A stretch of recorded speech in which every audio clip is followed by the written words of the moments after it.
beautiful people, it's your boy Prak back with another SmackDown's review. So SmackDown kicked off with Drew McIntyre ambushing Damian Priest right at the start of the show. This was an intense way to begin setting up Drew's match against Jimmy Uso later in the night. Honestly, this was a solid opening, chaotic, aggressive, and it got the crowd hyped. Drew's energy here was on point.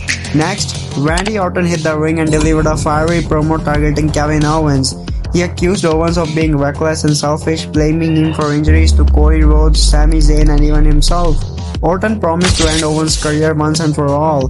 While the promo had passion, it felt a bit repetitive. How many times are we going to hear about someone wanting to end Kevin Owens? Still, it did its job building anticipation for their feud. We then got an argument backstage between Chelsea Green and Tiffany Stratton that led to an official match, but not between them. Instead, Chelsea's bodyguard Piper Niven faced Tiffany in the ring.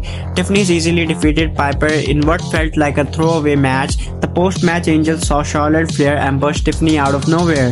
This was confusing because these two were friendly just last week. The lack of consistency in their storyline made this segment feel rushed and poorly planned. Nick Aldis appeared next with a whiteboard to explain various tag team rivalries and upcoming matches in what can only be described as a bizarre math lesson. He spent 15 minutes breaking down who beat who and what matches were coming up next. Honestly, this was really painful to watch. It felt like filler content that added nothing to the show. WWE needs to remember that fans tune in for action and storytelling, not for lectures. Next, Bianca came out to address her Elimination Chamber victory and her plans to headline WrestleMania 41.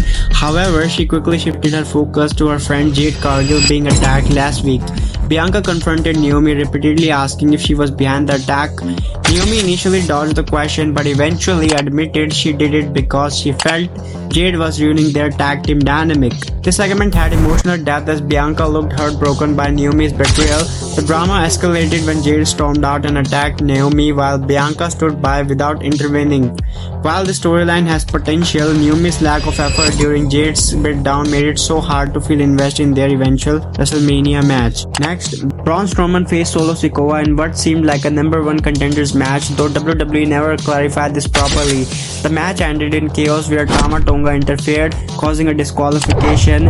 Braun retaliated by tossing Tama off the stage before getting into another brawl with Jacob Fatu. Later in the night, Chelsea Green returned for another match, this time against Mia Yim. Piper Niven tried to interfering again but was chased off by an NXT wrestler wielding a kendo stick. Seriously, despite all the chaos, Chelsea managed to win, thanks to outside interference from yet another wrestler. This match felt like a mess with too many moving parts and no clear direction for Chelsea's storyline. It seems like WWE just throwing random elements together without any long-term planning. Backstage, Santos Escobar berated his teammates for their constant losses in tag team matches. While this segment was short, it showed some character's development for Santos as he tries to whip his team into shape. Now let's talk about my man Cody Rhodes. Cody Rhodes delivered a promo addressing John Cena ahead of their WrestleMania 41 showdown. He accused Cena of selling out and abandoning his values as his symbol of truth and justice. While Cody's delivery was solid as always, the content felt predictable. It didn't add much new to their feud. Next, Drew McIntyre faced Jimmy Uso in what turned out to be one of the better matches of the night. Drew won decisively with a Claymore kick but was attacked post-match by Damian Priest seeking revenge for earlier in the show. This segment effectively built momentum towards Drew vs Priest at WrestleMania 41. Now let's talk about the main event of the night. The main event saw Shinsuke Nakamura defend his United States Championship against LA Knight, and as expected, we got a title change.